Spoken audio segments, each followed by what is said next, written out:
today. So thank you so much for sticking with us. I know it's been a lot of information, but I hope it's been really positive information. And so our last section is community development. And we have Kayla Peterson with us, and she is the executive director at the Norton Chamber of Commerce in Norton. So Kayla, when you're ready, we'd love to hear from you. Oh, wait, I think you're muted. Not yet. I still see the mute mark. Okay. There you go. Okay. There we go. Okay. So since you introduced me already, I don't have to do that part of my speech. There we go. So I'm really excited to be here with you guys today and talk about some community development and what it really means and how to connect with businesses and how I feel that you're actually already a part of it. I grew up right here in Norton, Kansas, actually. And when I was sitting in high school, I knew I wanted to lead somehow, but I didn't really know what it looked like. Back when I was in high school, I was heavily involved in KAY, Kansas Association for Youth. I was Area 4 president, local club president when I was a senior in high school. I was organizing projects, service projects. I was part of STUCO, CYO, which is Catholic Youth Organization, journalism. And to be honest, I thought I had it all figured out. And I promise you that I genuinely thought I did when I left high school. I thought I had life figured out. I knew I loved bringing people together, but I couldn't picture what making a difference really looked like after graduation. I thought it had to be something grand and extravagant in order to be noteworthy or to have worth or value in my life or the life of others. Life then took me on a journey. So I'd say marriage, motherhood, jobs that taught me a lot of resilience. And I would say failures are the things that teach you the most in life. So never be afraid to fall. I think it's the journey of getting back up that teaches you the most about yourself. But eventually I found myself right back here, helping to grow the same town that raised me. It turns out the greatest impact that you can make in the world starts within the community that you live. Not every action that you make needs to be TV worthy or fame worthy to have value or great impact. And I think that's important to know in today's society because everything it gets on TikTok or Facebook or whatever it might be. So when people hear community development, they usually think of construction, grants, or city meetings. And yes, those matter. But the heart of community development is really connection. It's the relationships that you make with people that are proud to live here in your communities. It's the businesses that support school activities, volunteers hanging Christmas lights downtown, community leaders working with the inmates at local prisons to help build Christmas displays right here at the park. Like we just had that happen this week. Our neighbors checking in after storms. And at the chamber, we get to be the connector for all of that, helping entrepreneurs open their doors for their dreams. We just had a coffee shop open here in town, and it was their dream to have that happen. We brought back a local people that opened up a bank here in town, and they came back to the community after being gone for almost 27 years. Planning events that bring people downtown and celebrating what makes your community special. So from hometown nights to Christmas lights, which is something we're having here in town, to Highway 36 sales that brings thousands of people into your communities for one weekend, and simple things like rental listings when people call down to know for when they move into communities and help settle that town or help bringing people into that community to help get a fresh start into a new town. And Munchie Mondays that we have here in town for when your local restaurants close down for a Monday so that they can spend time with their family. Or for example, when we have Celebration of Excellence, which is coming up, where we are celebrating our chamber members and letting them know that we appreciate all that they give into our communities. Because your chamber members, which are your businesses, give a lot of money to help keep your communities going. So we are celebrating everything that they do throughout the year. So everything that we do is about bringing people together. That is what community development is, especially in small towns, which looking around, a lot of you are in small towns here. Community development is about belonging and pride. When people feel connected, they invest back into communities, and that is when growth really starts. A big part of the chamber story that we're doing right now is called Why Norton. We have asked residents and business owners, why do you choose to live here, work here, and invest here? For me, my answer is simple because I believe in people. I've seen how generous and resilient this community is. I've watched volunteers show up before sunrise to set up events. I've seen teachers spend their own money to help students. I've seen businesses give for the community in which their kids are growing up in. I've seen community members pull together when someone they might not even know personally is going through the hardest time of their life just because they are part of this community. We are a community that has always survived. Our downtown does not look like it did when I was a kid, but it continues to find a way to survive and reinvent itself. I saw a community that I could either give up on or I could give life to. I choose to give life to this community, and it's all about mindset when you're going into this job. The spirit that is a willingness to care for one another, and that is why I love this work. Norton gave me a place to grow, to lead, and to raise my girls, and to rediscover myself.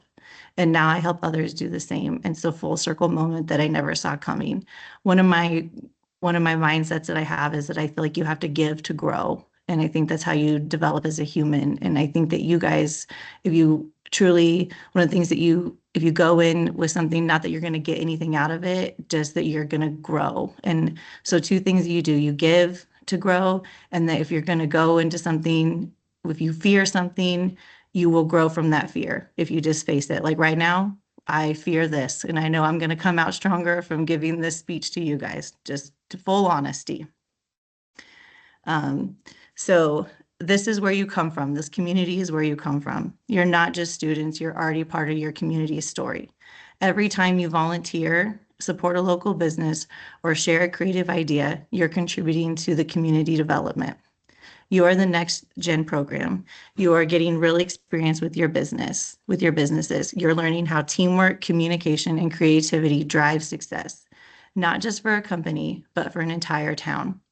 When we host Next Gen interns at the chamber, I'm always blown away by the ideas that they bring. They bring fresh perspective on marketing, social media, and how to reach younger audiences. Sometimes I'm like, yes, sometimes I'm like, absolutely not. But they're seriously, you guys have amazing ideas, and I love the communication that we have. You remind us that leadership isn't always about age, it's about initiative and caring. The truth is, we need you. You are the next wave of business owners, teachers, healthcare workers, and community leaders. Your generation gets to shape what your community looks like 10 to 20 years from now. When you pour into your community, it pours back into you. The skills you're learning, problem solving, empathy, collaboration will serve you anywhere you go. And no matter where life takes you, remember you can always bring what you've learned back home. I know small towns sometimes get labeled as too small or boring, but don't believe for a second that small towns don't have something powerful, connection. When people care about one another, big things happen. That's what makes these small towns not just a place on a map, but a community worth investing. As I wrap up, I want to leave you with this thought. You don't have to have it all figured out. You don't need a perfect 5-year plan. You just have to start by caring about the people and the place right in front of you. Leadership isn't always loud. It's consistent, compassionate, and community-minded. If you can do that, you're already leading. So thank you for letting me be a part of your afternoon and for reminding me why these small communities matter. And I'm so proud of you for building what you're building, and I can't wait to see how you guys shape your communities. That's awesome. Thanks, Kayla. Like, I feel excited. I'm like ready to go. I was like, I feel like you just gave a speech to the troops. Thank you so much. I have some questions kind of off of what you were sharing because I think what you're sharing is really important, and I think that young students need to hear that. So what are some of the day-to-day tasks? Obviously, it sounds like you're planning a lot of events. You're trying to help businesses around town, but like I know it's probably hard to put in one day. But what does a typical day look for you, and what are you doing, and what skill sets are you using? So I will start with today. Like today, I started by answering the phone. Somebody needed to know a phone number to the appliance shop because they couldn't find a consistent phone number. And I did also do a rental place, but then I'm also planning the banquet. So then I was doing stuff. I was calling people and asking them if they wanted to sponsor some of our menu stuff. And then I was calling and finalizing plans for that. So that's just not a typical day. And then I was doing this. Other days I could be going out and asking people if they wanted to up their membership, which would be like where they sit with us. Mhm. We have different levels of memberships. So my days really do vary. Sometimes I'm in the office, sometimes I'm out, as I call it, yapping with the community about things, and building relationships. A lot of it is building relationships. You have to not be afraid to talk to people. And what I call it is meeting people where they're at, because everybody's personality is very different, and you have to Mhm. know how to communicate with them and not be afraid to talk to them and hear where they might be unhappy with things and not take it personal if they're unhappy with something within the community or what you might have Mhm. done and stuff. So Yeah, I genuinely love it. So I like good. trying to make people's lives a little bit better. So, or Yeah.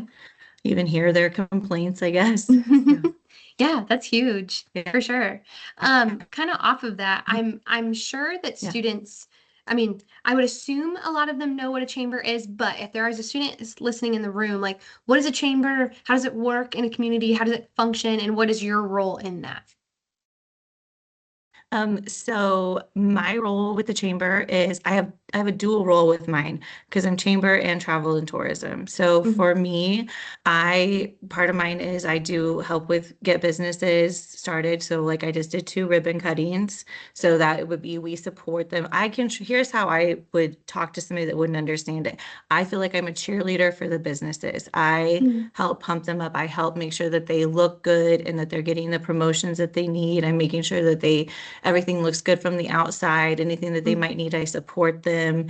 And I'm just that shiny person, like, let me prop you up. And I should always just be in the background, if that makes any sense to anybody. Yeah. If you need to add to that, I can. But like, I should never be the main spotlight. I should just make sure the business is are being Mhm. spotlit. Yeah. Mhm. So we do a lot of Facebook posts, Facebook sharing, advertising, and making sure that the word is getting out about their business. For sure. And that's a lot of what we do. And also, we make a lot of copies. If they need stuff copied, support them that way. So, kind of a secretary too, I feel like sometimes. Mhm. As far as that goes. And then the travel and tourism is we make sure people are knowing Norton's on the map and we're seeing them and making sure Norton looks good and bringing people into Norton to get into those businesses. So, Yeah, that's huge. I mean, yeah, that's a lot yeah. of work to keep all Yeah. that coordinated. So, Yeah. so when you're thinking, I know you talked about you guys having an intern, which I'm so glad that you do, and I'm so glad it's been successful for you. But what are other ways that students can get involved right now, either in the chamber or in, travel and tourism, or just kind of in that work in general? Are you talking? Well, I have a lot of volunteer at Okay. time if they Yep. would like, unless they want money. But I do have, I'm always taking volunteers. So if they would want to come help with any of the projects that we have, I'm Mhm. always welcome for that. And I think volunteering is a Mhm. great way to get involved in your community. And it is a great way to network too. I think people miss that mark on that. They only think of the money aspect, but it's a good way to get your foot in the door for other Mhm. opportunities and for work opportunities, but also a way to give back. So if they wanted to come help with projects, they could come do that and they could probably go to their chamber wherever they live and they would probably have opportunities for them also. There's always need for more hands and projects, Mhm. I guarantee you. So they could just Absolutely. go and ask and they would probably say, yes, absolutely. We have something for you to do if you would like to Yeah. do it. So yeah. That's huge. Yeah. Mhm. So when the students are thinking about, maybe they're thinking about post-secondary education, like after high school, would Mhm. you recommend any certain degrees for this kind of work, or is it more Um, yeah, vague? I honestly, I would say social sciences, sociology, any of those, anything with people, even a marketing, I would say would be good. So Yeah. definitely, definitely those. But you can go any avenue with that. My job, technically, you could do it with a high school degree. Or a high school, just right out of high school, but I would say you would need some experience. So, but they will allow it. But Hmm. coming from somebody that's doing the job, Hmm. I would get some life Recommend. experience first. Yes. Yeah, Yeah. for sure. Yeah, Yeah. absolutely. Yeah. Mhm. So what do you think is the hardest part of your job?